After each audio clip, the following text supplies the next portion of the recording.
저도 두려웠습니다. 정말로 두려웠습니다. AI가 모든 걸 대신하는 세상, 그 이야기를 들으면서 이상하게 마음이 불편했습니다. 기술 때문이 아니라 제 안이 흔들리는 느낌이었습니다. 나는 왜 이렇게 불안하지? 나는 정말 믿고 있는 걸까? 오늘 이 질문에 답을 찾겠습니다. 솔직히 말씀드리면 처음엔 이게 그냥 먼 미래 이야기인 줄 알았습니다. 영화 같은 이야기, SF 같은 이야기. 그런데 하나씩 찾아보기 시작했습니다. AI, 뇌칩, 수명 연장, 화성 이주. 그리고 깨달았습니다. 2026년 말경 이야기라는 걸, 그러니까 이제 반년도 안 남았습니다. 인간 수준으로 생각하는 AI가 나온다고 합니다. 2030년이면 AI 지능의 총합이 인류 전체를 넘어선다고 합니다. 5년 뒤에 내가 하는 일, 내가 내리는 판단, 내가 선택하는 모든 것이 의미가 있을까? 그 순간 이 질문이 올라왔습니다. 나는 어디에 서 있어야 하지? 혹시 여러분도 비슷한 느낌을 받으신 적 있으신가요? 기술이 발전할수록 왠지 모르게 나는 점점 작아지는 느낌. 그게 정상입니다. 우리는 지금 역사상 가장 빠른 변화 속에 있습니다. 그래서 더 중요합니다. 흔들리지 않는 것. 일론 머스크는 50가지 예언을 했습니다. 그중 19가지는 이미 현실이 됐습니다. 재사용 로켓, 전기차 대중화, 자율주행, 그가 말한 대로 됐습니다. 그런데 남은 예언들이 문제입니다.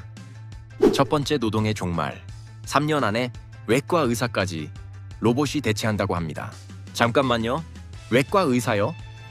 그럼 이렇게 되는 겁니다. 의사도, 변호사도, 교사도 AI가 더 잘할 수 있다. 그럼 인간은 뭘 합니까? 두 번째, 생물학적 부트로더. 이게 뭔지 설명드리겠습니다. 부트로더는 컴퓨터를 켤 때 맨 먼저 실행되는 코드입니다. 머스크는 말합니다. 인간의 DNA가 그 부트로더라고요. 무슨 뜻이냐면 인간은 DNA라는 프로그램을 실행하는 하드웨어라는 겁니다. 처음엔 웃었습니다. 그럴 수도 있지 하고 넘겼습니다. 그런데 이건 기술 얘기가 아니었습니다. 인간이 무엇인가를 다시 정의하는 말이었습니다. 인간이 하드웨어라면 이렇게 됩니다. 죽음은 시스템 오류, 노화는 하드웨어 노후화, 기억은 데이터, 인생은 업그레이드 대상. 세 번째 예언, 뉴럴링크. 뇌에 칩을 심어서 지식을 다운로드합니다.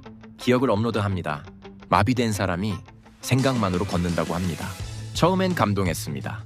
정말 대단한 기술이라고 생각했습니다. 한 가지 질문이 떠올랐습니다.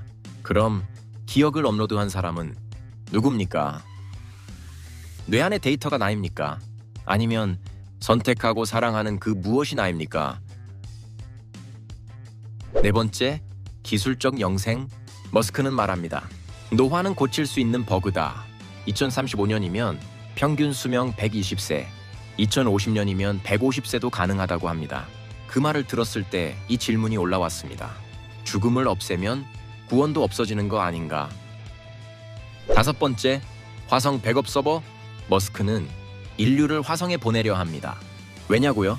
지구가 멸망할 때를 대비해서 인류를 백업하는 겁니다. 그 말을 듣고 소름이 돋았습니다. 인류가 백업 파일입니까? 여기서 질문이 생깁니다. 나는 누구인가? 하드웨어인가? 데이터인가? 백업 파일인가?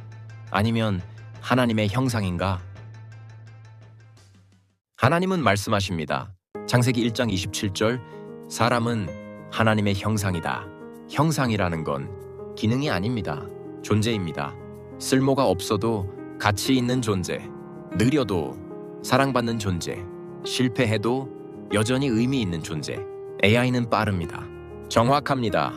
효율적입니다. 하지만 하나님은 속도가 아니라 사람을 보십니다. 인간은 대체되지 않습니다. 업그레이드 되지 않습니다. 버전이 없습니다. 이야기 하나 드리겠습니다. 한 중환자실 간호사가 있었습니다. 매일 죽음을 보는 사람. 어느 날 누군가 물었습니다. 어떻게 버티세요? 하루에도 몇 명씩.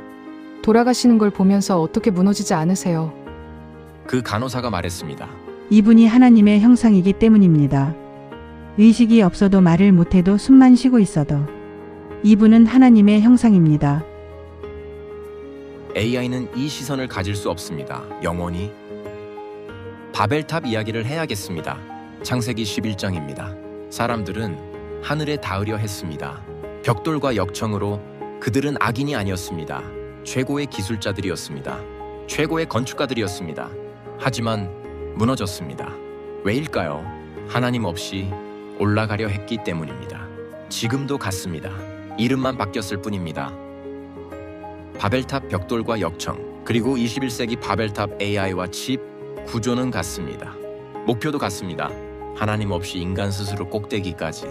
그래서 성경이 중요합니다. 히브리서 9장 27절, 죽음은 한번 정해진 것입니다. 버그가 아닙니다. 하나님이 세우신 경계. 만약 죽음이 사라지면 이렇게 됩니다.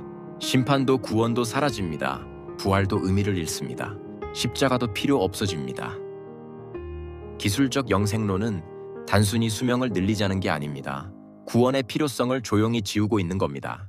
로마서 5장 14절, 죽음의 원인은 기술 부족이 아닙니다. 죄입니다. 그리고 그 해답은 업그레이드가 아닙니다. 그리스도입니다. 예수님은 죽음을 연장하지 않으셨습니다. 죽음을 이기셨습니다. 부활, 이것이 기술이 영원히 줄 수 없는 유일한 답입니다. 머스크 본인도 인정했습니다. AI가 못하는 것이 있다고. 계산은 합니다. 판단도 합니다. 최적의 답도 냅니다. 하지만 누군가 내 이름을 부를 때 가슴이 반응하는 것, 오랜 친구를 만났을 때 말 한마디 없이도 통하는 그 순간, 새벽에 혼자 기도할 때 들리지 않는 음성으로 응답하시는 하나님을 느끼는 그 확신, 이건 데이터가 아닙니다. 하나님의 형상입니다. 요한일서 4장 8절, 하나님은 사랑이십니다. 사랑은 알고리즘이 아닙니다. 효율이 아닙니다. 계산이 아닙니다. 사랑은 손해보는 겁니다. 비효율적인 겁니다. 때로는 바보 같은 겁니다. AI는 사랑을 흉내낼 수는 있습니다. 하지만 사랑할 수는 없습니다. 왜냐하면 사랑에는 손해가 필요하기 때문입니다. 한 가지 이야기를 더 하겠습니다. 한 어머니의 이야기를 알고 있습니다. 아들이 장애가 있는 어머니였습니다. 그분이 말씀하셨습니다. 사람들은 물어봅니다. 힘들지 않냐고, 포기하고 싶지 않냐고. 그런데요, 제가 이 아이를 사랑하는 건 이 아이가 뭘 할 수 있어서가 아니에요. 이 아이가 제 아이이기 때문이에요. 하나님도 그러십니다. 우리가 뭘 할 수 있어서가 아닙니다. 우리가 효율적이어서가 아닙니다. 우리가 하나님의 자녀이기 때문입니다. AI는 이 마음을 가질 수 없습니다. 이제 묻겠습니다. 당신은 어디에 서 있습니까? 기술이 모든 답을 줄 거라는 쪽입니까? 아니면 기술이 끝나는 자리에 하나님이 계신다는 쪽입니까? 이건 지식의 문제가 아니기 때문입니다. 신뢰의 문제입니다. 무엇을 믿느냐의 문제입니다. 그렇다면 어떻게 살아야 할까요? 3가지만 말씀드립니다. 첫째, 지식보다 지혜. 내 명철을 의지하지 말라. AI는 지식을 줍니다. 빠르고 정확하고 방대한 지식. 지혜는 다릅니다. 지식은 어떻게 하는가입니다. 지혜는 왜 해야 하는가입니다. AI는 어떻게는 알려줍니다. 하지만 왜는 모릅니다. 왜는 하나님 앞에서 나옵니다. 말씀 앞에 앉는 시간, 기도하는 시간, 침묵 속에서 듣는 시간, 이것은 AI가 대신할 수 없습니다. 둘째, 효율보다 사랑. 요한복음 13장 34절, 서로 사랑하라. AI 시대일수록 교회가 더 중요합니다. 왜냐하면 교회는 최적화된 공간이 아니기 때문입니다. 교회는 느린 곳입니다. 비효율적인 곳입니다. 함께 틀리고 함께 울고 함께 일어서는 곳, 그게 교회입니다. AI는 최적의 답을 줍니다. 하지만 함께 울어줄 수는 없습니다. 비효율적이어도 됩니다. 느려도 됩니다. 사랑하십시오. 셋째, 기술적 영생이 아니라 부활의 소망. 고린도전서 15장 55절, 사망과 너희 승리가 어디 있느냐. 머스크는 수명 120세를 말합니다. 성경은 다르게 선언합니다. 죽음을 연장한 게 아닙니다. 죽음을 이긴 겁니다. 예수 그리스도의 부활, 이것이 기술이 영원히 줄 수 없는 유일한 답입니다. 우리가 기다리는 건 120세가 아닙니다. 새 하늘, 새 땅, 부활입니다. 오늘 딱 하나만 하십시오.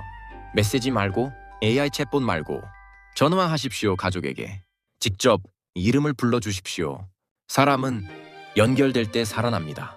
이름으로 불릴 때 존재합니다. 그게 이 시대 가장 성경적인 실천입니다. 마지막으로 분별에 대해 말씀드립니다. 골로사에서 2장 8절, 누가 철학과 헛된 속임수로 너희를 사로잡을까 주의하라. 기술이 문제가 아닙니다. 기술이 세계관이 될 때 문제입니다. 인간은 하드웨어다. 죽음은 버그다. AI가 우리를 구원할 것이다. 이것이 세상의 초등학문입니다. 그리스도를 따르는 자는 여기서 분별해야 합니다. 베드로전서 4장 7절, 만물의 마지막이 가까이 왔으니 정신을 차리고 근신하여 기도하라. 두려워하라는 말이 아닙니다. 깨어 있으라는 말입니다. 기술을 거부하라는 말이 아닙니다. 기술을 주인으로 모시지 말라는 말입니다. 고린도전서 10장 31절, 무엇을 하든지 다 하나님의 영광을 위하여 하라. AI를 쓰십니까? 하나님의 영광을 위해 쓰십시오. 기술을 사용하십니까? 하나님의 뜻을 위해 사용하십시오. 기술이 하나님 위에 서는 순간 그건 우상입니다. 말씀 아래 기술을 두는 순간 그건 예배입니다. 처음 질문으로 돌아갑니다. 이 모든 것이 이루어진다면 하나님은 어디 계십니까? 이제 답할 수 있습니다. 하나님은 기술 너머에 숨어 계시지 않습니다. 기술 안에서도 주님이십니다. 기술이 끝나는 자리에서도 주님이십니다. AI가 대답하지 못하는 질문 앞에서도 주님이십니다. 그리고 오늘 이 자리에서 당신이 이 영상을 보고 있는 바로 이 순간에도 주님은 당신을 바라보고 계십니다. 데이터, 하드웨어, 백업 파일로서가 아닙니다.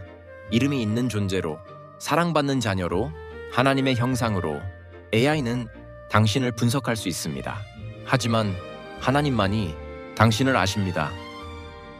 당신은 대체되지 않습니다. 업그레이드 되지 않습니다. 버전이 없습니다. 당신은 하나님의 형상입니다. 감사합니다.